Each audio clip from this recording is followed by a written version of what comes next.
One day after another story of survival near Mount Ashland, ski area leadership is asking skiers and snowboarders to be careful. Local snowboarder Eli Kepsel spent 2 nights out in the frigid elements after going out of bounds on Mount Ashland to retrieve his snowboard that was sliding away. NBC5's Nicole Costantino is live in studio with a look at what the ski area does to keep visitors safe. Nicole? Yeah, absolutely. As search and rescue crews are closing the books on this mission, it now has mountain visitors wondering, could this have been prevented, and what is ski area staff doing to make sure it doesn't happen again?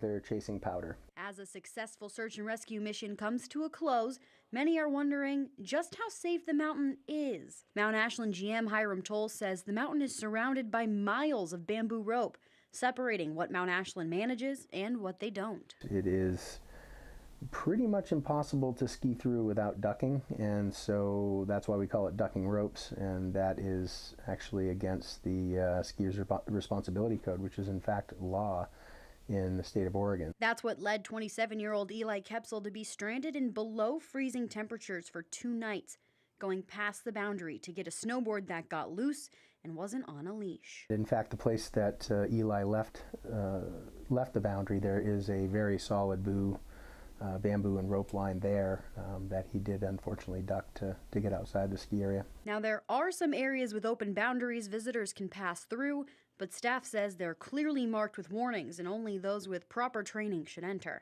Generally, it is for them to go and explore, but they're well signed and people have a strong understanding of what that means when they go through the gate because the signage is quite clear. Toll says the ski area follows industry standard safety precautions and gets inspected by both the Forest Service and their insurance company. The only way to avoid these kinds of things is to make the right decision not to exceed the boundaries if you don't have that type of skill. And he says it all comes back to personal responsibility. As soon as they leave that, they need to take it seriously that they're potentially putting themselves in harm's way.